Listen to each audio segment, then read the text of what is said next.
네, 오늘 우리에게 주신 하나님 말씀은 구약성경 열왕기상 12장 25절에서 33절까지의 말씀입니다. 열왕기상 12장 25절에서 33절까지의 말씀 우리 함께 봉독하겠습니다. 여로보암이 에브라임 산지에 세겜을 건축하고 거기서 살며 또 거기서 나가서 분회를 건축하고 그의 마음에 스스로 이르기를 나라가 이제 다윗의 집으로 돌아가리로다. 만일 이 백성이 예루살렘에 있는 여호와의 성전에 제사를 드리고자 하여 올라가면 이 백성의 마음이 유다 왕 된 그들의 주 르호보암에게로 돌아가서 나를 죽이고 유다의 왕 르호보암에게로 돌아가리로다 하고 이에 계획하고 두 금송아지를 만들고 무리에게 말하기를 너희가 다시는 예루살렘에 올라갈 것이 없도다. 이스라엘아, 이는 너희를 애굽 땅에서 인도하여 올린 너희의 신들이라 하고 하나는 베델에 두고 하나는 단에 둔지라. 이 일이 죄가 되었으니 이는 백성들이 단까지 가서 그 하나에게 경배함이더라. 그가 또 산당들을 짓고 레위 자손 아닌 보통 백성으로 제사장을 삼고 8째 달 곧 그 달 15째 날로 절기를 정하여 유다의 절기와 비슷하게 하고 제단에 올라가되 베델에서 그와 같이 행하여 그가 만든 송아지에게 제사를 드렸으며 그가 지은 산당의 제사장을 베델에서 세웠더라. 그가 자기 마음대로 정한 달 곧 8째 달 15째 날로 이스라엘 자손을 위하여 절기로 정하고 베델에 쌓은 제단에 올라가서 분향하였더라. 아멘. 네, 성경을 보면 원래 왕족이 아니었는데 하나님의 뜻에 따라서 평민이었다가 왕이 된 사람이 네 사람이 나옵니다. 네 사람이 나옵니다. 첫 번째는 초대 왕인 사울 왕이고 두 번째는 그 사울을 잇는 다윗 왕입니다. 그 세 번째가 오늘 우리가 읽은 본문 말씀에 나오는 여로보암이고 마지막이 이제 예후라는 왕입니다. 이 사람들은 각자 평민이었는데 원래 왕족이거나 왕자가 아니라 평민이었는데 하나님께서 특별한 목적을 가져서 이 사람들을 왕으로 세우신 그 하나님께서 직접 세운 사람들이 바로 이 네 사람들입니다. 물론 나중에 북이스라엘 역사를 보시면은 뭐 바하사랄지 오므리라고 할지 뭐 이런 왕들이 나오는데 이 사람들도 장군들이었거든요. 근데 장군들인데 이 사람들은 나중에 군사적인 개입을 통해서 반란을 통해서 왕권을 차지한 것이지 이 사람들을 하나님이 세운 건 아니에요. 그렇게 써 있지는 않습니다. 근데 성경에서 분명히 하나님이 세우신 평민이었다가 세우신 왕은 이 네 사람이 나옵니다. 이 네 사람 모두 다 잘한 점, 잘못한 점, 아쉬운 점 여러 가지 면들이 나타나는데 큰 틀에서 볼 때 그래도 다윗과 예후는 조금 하나님의 뜻에 합당한 일을 했고 그리고 사울과 여로보암은 하나님의 뜻을 저버리는 결말을 맞이하게 됩니다. 여기서 우리가 이 의문이 드는데 그건 뭐냐면 아니 하나님이 특별히 세우신 왕들이라면 다 잘 돼야 되는 게 아닌가? 하나님이 직접 세운 사람들이고 이 사람을 하나님이 직접 왕으로 세웠으면 오래오래 행복하게 살았습니다. 하나님의 뜻이 다 이루어졌습니다. 이렇게 말씀이 끝나야 될 것 같은데 다윗은 성공하고 여로보암은 실패한단 말이에요. 그러면 하나님이 사람을 잘못 보신 건가? 우리가 이런 의문이 들 수 있습니다. 근데 이게 하나님이 사람을 잘못 보셨다고 하면 이게 더 큰일 나는 게 하나님이 친히 성경에서 뭐라고 말씀하십니까? 내가 보는 것은 사람과 같지 아니하니 사람은 외모를 보거니와 나 여호와는 중심을 보느니라 라고 사무엘상 16장 7절에서 말씀하셨어요. 그러니까 하나님이 저 사람이 좀 괜찮을까? 잘할 수 있을까? 라고 도박하는 마음으로 그 사람을 세운 게 아니란 말이죠. 긴가민가 하는 마음으로 그 사람을 세운 게 아니에요. 중심을 보신 겁니다. 그래서 하나님이 중심을 보시고 그 사람을 직접 세우셨는데 왜 누구는 성공하고 누구는 실패하냐는 거예요. 왜 누구는 선한 왕이 되고 누구는 악한 왕이 되느냐. 이것이 오늘 우리가 갖고 있는 질문입니다. 오늘 우리는 이 네 사람을 다 살펴보진 않고 다윗과 여로보암만을 중심으로 생각을 해보려고 합니다. 왜냐하면 사울과 예후는 그 당대의 평가가 끝나요. 그 이후로 어떤 영향력이 있지는 않습니다. 그런데 다윗과 여로보암은 끊임없이 반복돼요. 성경에서 선한 왕이 나왔다. 그럼 뭐라고 평가하느냐? 아사가 그의 조상 다윗같이 여호와 보시기에 정직하게 행하여 히스기야가 그의 조상 다윗의 모든 행위와 같이 여호와 보시기에 정직하게 행하여 요시야가 여호와 보시기에 정직하게 행하여 그의 조상 다윗의 모든 길로 행하고. 선한 왕의 기준이 무엇이냐? 다윗이에요.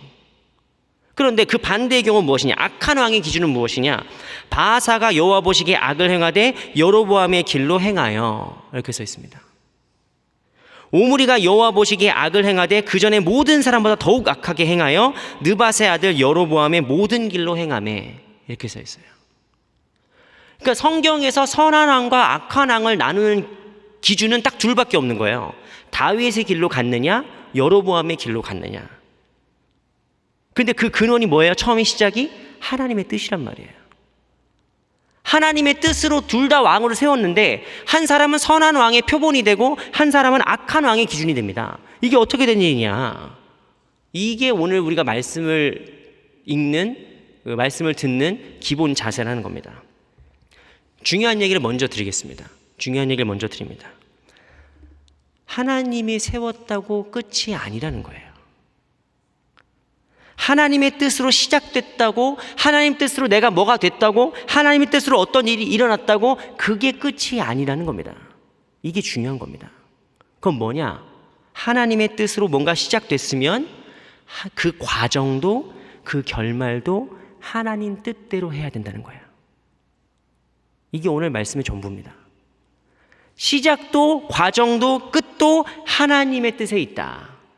그래서 하나님의 뜻은 씨앗에만 있는 게 아니라 열매에도 있다 라는 게 오늘 말씀의 핵심입니다. 먼저 우리 본문을 읽지는 않았지만 다윗에 대해서 살펴보겠습니다. 다윗은 아마 이 자리에 계신 분들은 대부분 많이 아실 테니까 간략하게만 넘어가겠습니다. 다윗이 어떤 사람입니까? 이새의 막내 아들입니다. 왕이 될 것으로 보이지 않는 막내 아들이에요. 그런데 하나님께서 그 사람의 중심을 보시고 타락한 사울 왕을 패하고 이제 다윗을 왕으로 세우겠다고 기름을 부으세요. 그러면 여러분, 우리는 생각할 때 하나님 뜻대로 뭐가 시작됐으면 만사형통할 거라고 생각합니다. 하나님이 일을 시작하셨으니까 이제 만사형통할 일만 남았구나, 이제 막 놀라운 기적적인 일만 남았구나 라고 생각하는데, 그 뒤로부터 다윗이 어떤 인생을 살아갑니까? 꽃길만 걸어갑니까? 왕이 될 모든 일이 다 준비되고 열리는 줄 아십니까? 그렇지 않죠. 여러분, 다윗이 그 유다의 왕이 되는 게 30살의 왕이 됩니다. 그리고 많은 학자들이 이제 연대기를 추적해 봤을 때 다윗이 적어도 13년 동안 죽을 고생을 해요. 13년 동안 광야를 떠돌면서 사울 왕의 그 위협을 피하면서 도망 다닙니다. 그리고 결국에 30살의 유다의 왕이 되고 7년 뒤에 이스라엘의 왕이 되거든요. 그럼 전체 치면 한 20년 동안 죽을 고생을 하는 거예요. 20년 동안 목숨의 위기를 몇 번이나 넘어야 되는지 모릅니다. 나중에는 다윗이 그의 적국이었던 블레셋에 망명 신청을 해요. 그 사람들이 다윗을 보고 죽이려고 하니까 막 입에 침 흘리면서 막 수염에 침 묻히면서 막 미친 사람 연기를 합니다. 그렇게도 살아남아요. 여러분, 다윗이 어떤 마음이 들겠습니까? 아니, 하나님 누가 왕 시켜달라고 했습니까? 하나님 누가 왕 하고 싶다고 했습니까? 하나님이 기름 부어놓고 하나님이 선택해놓고 하나님이 일을 이렇게 시작해놓고 왜 나를 이 고생을 시키십니까? 라는 불만이 안 나오겠습니까? 우리 중에 수많은 사람들이 인생의 고난이 올 때 그렇게 지나가요.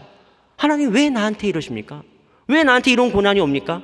불평과 원망 속에서 헤어나오질 못해요. 그 다윗은 어떻게 합니까? 그 20년 동안 이 시기를 불평과 원망과 우울의 시기로 보내는 게 아니라 연단과 성숙의 시기로 보내요. 그래서 그 다윗이 도망하면서 수많은 찬양의 가사를, 기도의 가사를 적어 놓습니다. 그것이 바로 우리가 읽는 시편이죠. 제일 유명한 말씀 뭡니까? 여호와는 나의 목자시니 내게 부족함이 없으리로다. 그리고 이건 성경의 표제에 아예 써 있어요. 다윗이 사울을 피해 굴에 숨었을 때 지은 시가 뭐예요? 하나님이여 내 마음이 확정되었사오니 내가 노래하고 내가 찬송하리이다. 내가 새벽을 깨우리로다. 이 어둠을 내가 찢고 새벽의 밝은 빛을 내가 깨울 것이다 라고 하는 비전의 사람으로 바뀌게 돼요. 그러니까 20년 동안이라는 그 엄청난 고난의 시대 속에서 하나님 나를 왕으로 세웠는데 왜 이 모양입니까? 왜 이 지경입니까? 불평하고 원망하는 것이 아니라 하나님의 뜻으로 시작한 그 길을 하나님의 뜻대로 걸어가게 되고 결국에 하나님의 일을 fulfillment, 성취하게 되는 거예요. 온전히 그의 인생을 통해서 하나님의 뜻으로 시작되고 하나님의 뜻대로 살아가고 하나님의 뜻을 성취한다고요. 그게 다윗의 인생입니다. 때로는 넘어지고 때로는 비틀거리고 때로는 실수하고 범죄할 수도 있지만 하나님의 뜻만이 오롯이 드러나는 인생, 그래서 선한 왕이에요. 그래서 선한 왕이 기준이 됩니다. 근데 그 반대의 경우를 보겠습니다. 그 반대의 경우는 무엇이냐? 오늘 우리가 읽은 본문 말씀의 주인공인 여로보암입니다. 이 여로보암은 하나님의 뜻에 따라 평민이었다가 왕이 된 사람이에요. 열왕기상 11장 26절에서 28절 말씀 보시면 이 여로보암이라는 사람이 어떤 사람인지 나옵니다. 이 사람이 일찍이 아버지를 여여요. 아버지를 일찍이 여의고 홀어머니 밑에서 자랍니다. 그런데 여러분, 지금도 홀어머니 밑에서 자라면 힘들지만 그때 당시에 가부장적인 사회에서 아버지가 없으면 이게 생계가 유지가 안 돼요. 얼마나 찢어지게 가난했을까요? 찢어지게 가난한 거예요. 룻기를 보시면 알 수 있지 않습니까? 나오미랑 룻이 뭐 먹고 살아요? 떨어진 이삭 주워 먹고 사는 거예요. 찢어지게 가난한 삶을 살았어요. 근데 그 여로보암이 얼마나 훌륭한 사람인지 성경은 여로보암을 처음에 뭐라고 부르느냐? 그는 큰 용사다라고 부릅니다. 큰 용사예요. 대단한 사람이에요. 아버지를 일찍 여였지만 성실하게 일하고 열심히 일하고 누구보다 최선을 다하는 사람이에요. 그래서 솔로몬이 그 여로보암을 보고 큰 막중한 임무를 맡깁니다. 좋은 사람이었어요. 그런데 그런 이제 훌륭한 마음의 중심이 합한 사람을 보시고 하나님께서 이제 범죄하고 타락한 솔로몬을 심판하셔야 되는데 열왕기상 11장 26절에서 40절까지 말씀 보시면 아히야 선지자가 이제 여로보암을 만납니다. 그리고 여로보암에게 내가 타락한 솔로몬을 심판하고 너를 통해서 이스라엘 10지파를 다스리게 하겠다 라고 하는 약속의 말씀을 주세요. 그 말씀이 어디 나오냐? 열왕기상 11장 38절에 나옵니다. 이렇게 써있어요. 내가 만일 내가 명령한 모든 일에 순종하고 내 길로 행하며 내 눈에 합당한 일을 하며 내 종 다윗이 행함같이 내 율례와 명령을 지키면 내가 너와 함께 있어 내가 다윗을 위하여 세운 것 같이 너를 위하여 견고한 집을 세우고 이스라엘을 내게 주리라는 겁니다. 하나님은 여로보암에게 다윗에게 했던 똑같은 약속을 주시는 거예요. 내가 너를 뭘로 세우겠다? 견고한 집으로 세우겠다. 그러니까 뭐예요? 나를 믿고 기다리라는 거예요. 나를 믿고 이 길을 준행하라는 거예요. 말씀대로 살아가라. 율례와 명령을 지키며 살아가라 라고 말씀하세요. 그리고 하나님이 이렇게 사명을 주잖아요. 반드시 고난이 옵니다. 반드시 고난이 와요. 솔로몬이 여로보암을 잡아 죽이려고 하니까 여로보암이 피해서 애굽으로 망명을 가죠. 그 망명을 간 시간도 많은 성경학자들이 한 13, 14년, 15년 정도 10년이 넘는 망명 생활을 겪어야 됐어요. 그러면 여로보암이 다윗처럼 똑같이 이 시기를 성숙과 연단의 시기로 보냈으면 훌륭한 왕이 탄생하는 거예요. 훌륭한 왕이 탄생하는 겁니다. 그런데 오늘 우리가 읽은 본문 말씀 어떻게 됩니까? 여로보암이 어떤 생각을 하느냐? 진짜로 하나님 뜻대로 왕이 됐어요.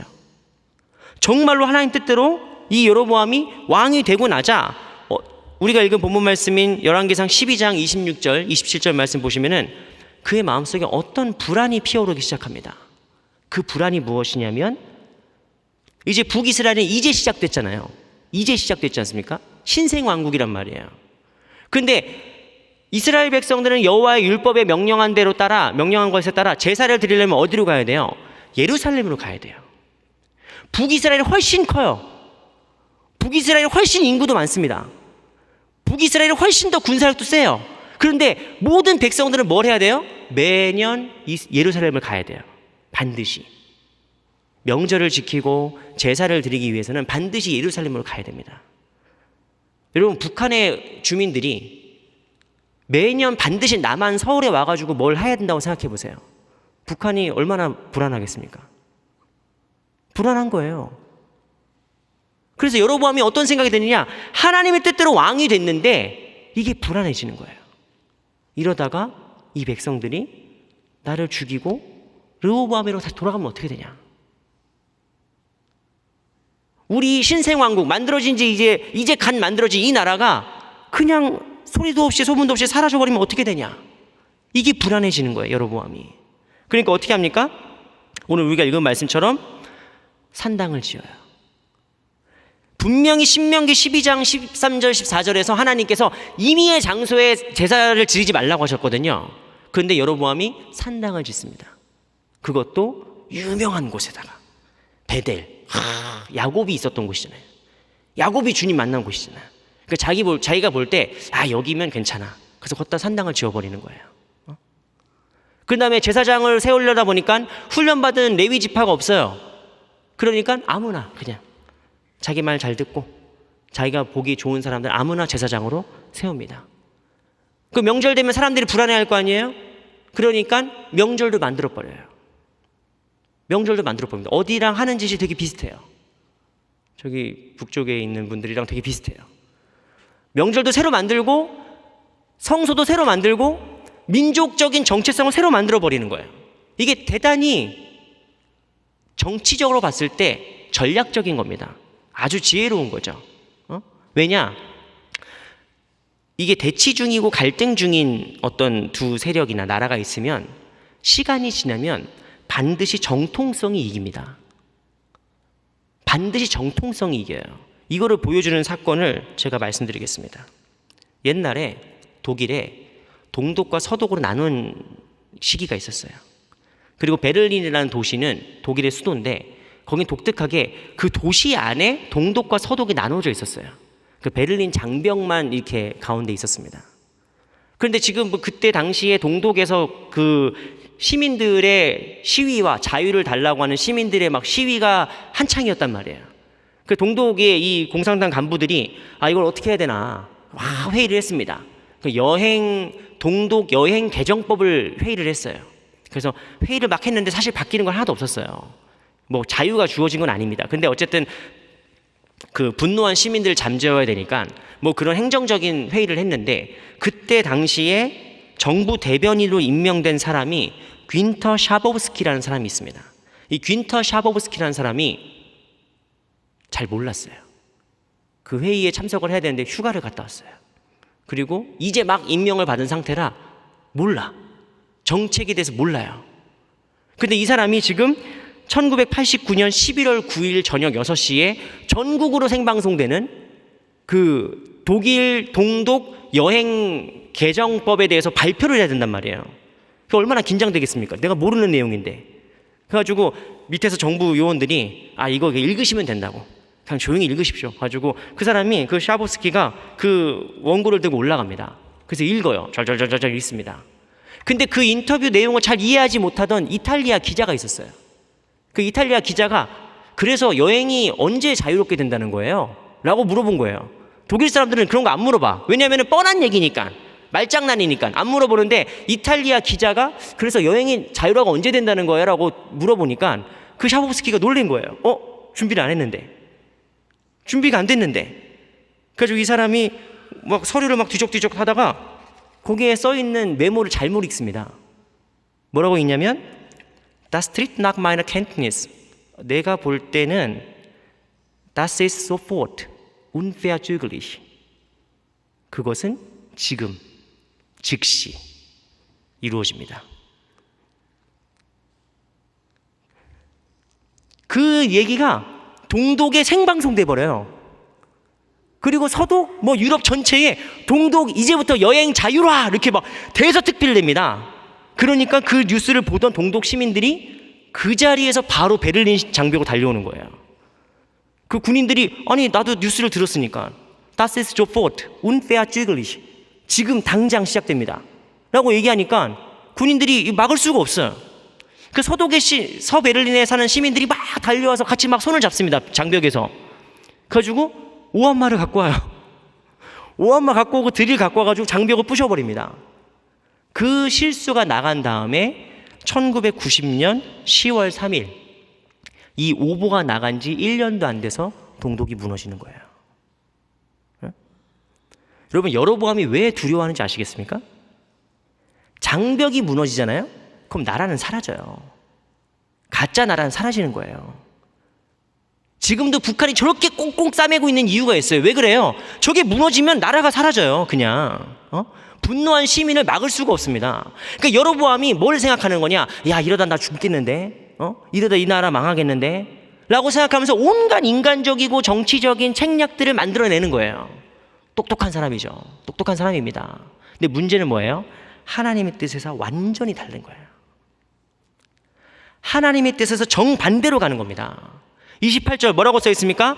두 금송아지를 만들고 무리에게 말하기를 너희가 다시는 예루살렘에 올라갈 것이 없도다. 이스라엘아, 이는 너희를 애굽 땅에서 인도하여 올린 너희의 신들이라. 하나님을 우상으로 만들어 버렸어요. 분명히 인간적으로는 똑똑한 대책입니다. 정치적으로는 아주 현명한 정책이에요. 그런데 그러면 뭐예요? 하나님 뜻이랑 완전히 달라요. 여로보암이 하나님의 뜻대로 왕이 되었을지 몰라도 왕이 된 다음에는 하나님의 뜻과 정반대로 가는 거예요. 하나님 뜻대로 왕으로 기름 부음 받았는데 그 다음부터 내 멋대로 하는 거예요. 그러니까 내 뜻대로 하는 거예요. 그러니까 뭐가 되는 거예요? 악한 왕의 표상이 되는 거예요. 악한 왕의 표상이 되는 겁니다. 오늘 말씀의 처음 질문을 다시 돌아가겠습니다. 여러분, 다윗도 여로보암도 하나님이 세우신 사람들입니다. 하나님의 뜻으로 세우신 사람들이에요. 그런데 어떻게 다윗은 선한 왕이 되고 어떻게 여로보암은 악한 왕의 기준이 되느냐? 바로 이거죠. 처음만 하나님 뜻을 구할 게 아니라 내가 살아가는 동안도 내가 이룰 성취할 것도 모두 다 하나님의 뜻이어야만 해요. 하나님의 뜻만 드러나야 됩니다. 믿음이 없는 거예요. 믿음이. 다윗은 나를 죽이러 오는 수많은 고난과 위협과 핍박과 박해 앞에서도 끝까지 놓지 않은 게 있어요. 그게 뭐예요? 하나님이 나에게 기름 부으셨다는 거예요. 하나님이. 그래서 내가 사울을 죽일 수 있는 절대절명의 이 기회 속에서도 다윗은 자기 멋대로 사울을 죽이지 않습니다. 왜? 하나님이 하실 일이니까. 하나님께 의탁하는 거예요. 근데 여로보암은 어떻습니까? 여로보암은 하나님의 뜻대로 기적처럼 왕이 됐는데 그 다음부터는 인간적인 위기 앞에 흔들려요. 그 다음부터는 내 생각이 맞아. 하나님 뭐 뜻 들리지도 않고 보이지도 않고 잘 모르겠으니까 그냥 내 멋대로 하는 거예요. 믿음이 없는 거죠. 믿음이. 두 번째, 순종하지 않는 겁니다. 믿음이 부족하고 순종하지 않아서 이렇게 되는 겁니다. 목회를 하다 보면 수많은 학생들과 청년들에게 이런 질문을 받습니다. 전도사님, 목사님, 인문계를 갈까요? 실업계를 갈까요? 문과를 가는 게 하나님 뜻일까요? 이과를 가는 게 하나님 뜻일까요? 목사님, 저 신학교를 가는 게 하나님 뜻일까요? 아닐까요? 막 질문을 할 때가 있어요. 그럼 저도 물론 같이 기도하죠. 같이 기도하는데 사실 그 친구들한테 진짜로 들려줘야 될 말은 네가 목사가 되건 의사가 되건 네가 CEO가 되건 네가 국회의원이 되건 뭐가 되는 것도 물론 하나님 뜻이지만 더 중요한 건 그걸 통해서 뭘 하느냐가 더 중요한 뜻이다. 네가 그걸 통해서 뭐가 되느냐가 더 중요한 뜻이지 직업을 뭘로 고를지 진로를 뭘로 선택할지는 그렇게 중요하지 않을 수 있다 라는 얘기를 종종 해줍니다. 그럼 이제 저를 떠나서 다른 목사님한테 가요. 그래서 이재용 목사님은 쓸데없는 얘기만 하시니까 다른 목사님한테 가서 물어보고 그럽니다. 이게 왜냐하면 우리가 속한 이제 장로교회의 이제 아버지인 장깔뱅이 직업 소명설이라는 걸 가르쳤거든요. 우리가 가진 직업은 하나님께로부터 받은 소명이다 라는 걸 가르쳤어요. 그래서 이 의도는 이때 당시에 이제 귀족이랄지 이런 사람들만 인정을 받으니까 구두수선공이나 청소부나 이런 사람들이 네가 하는 일이 하나님 뜻이야, 하나님의 부르심이야, 열심히 일해, 이 뜻이거든요.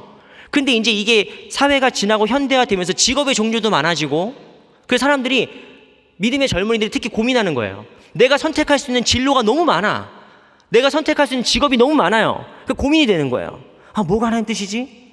하나님이 나를 의사로 부르셨는데 내가 목사가 되면 어떡하지?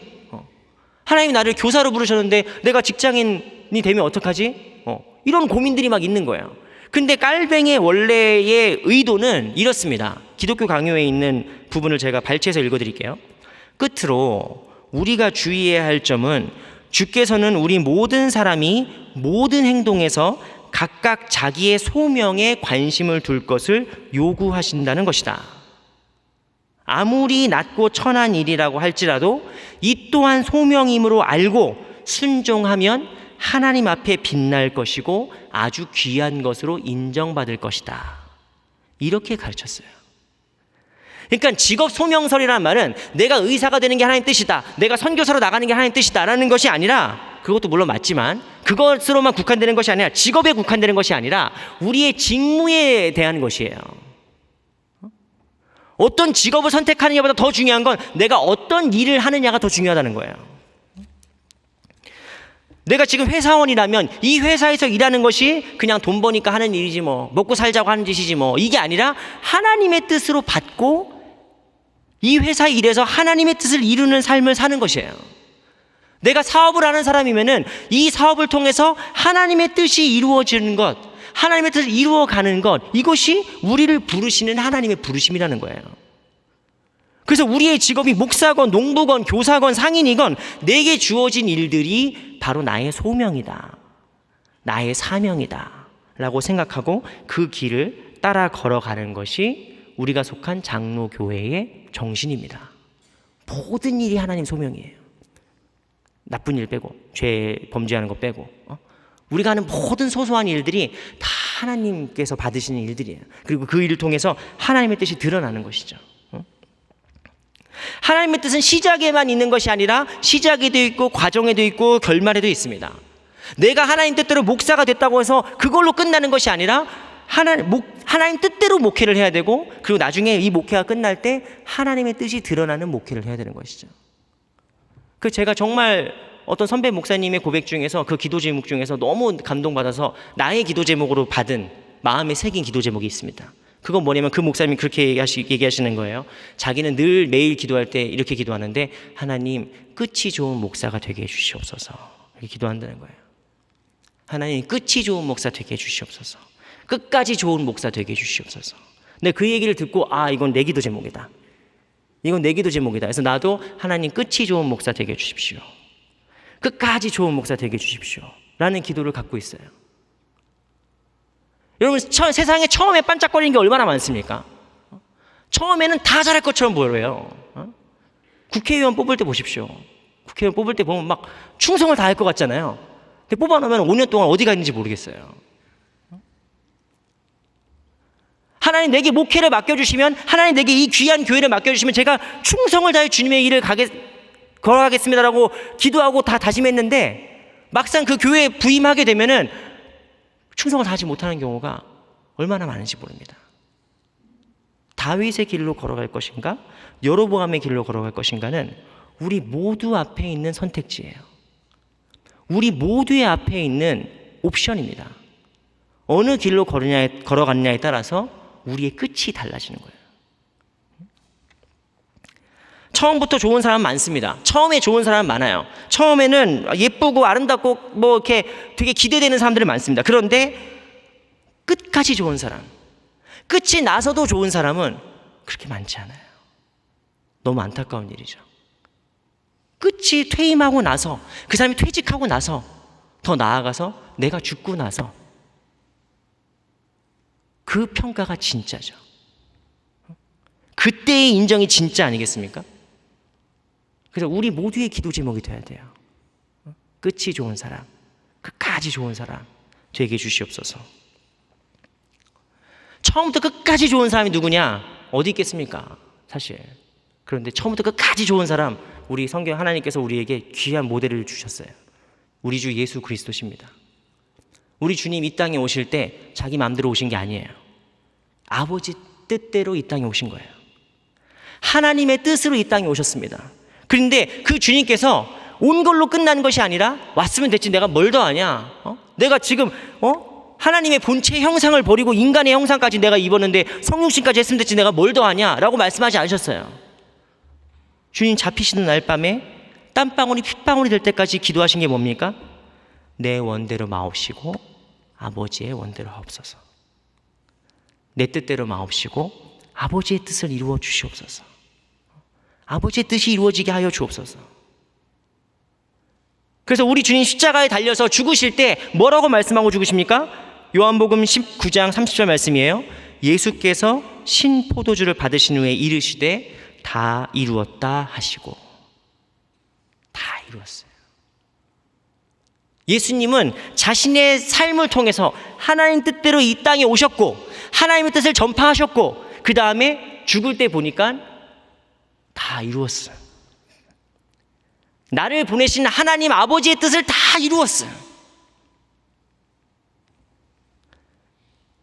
예수님은 처음부터 끝까지 하나님 아버지의 뜻대로 살아가는 모습을 우리에게 보여주십니다.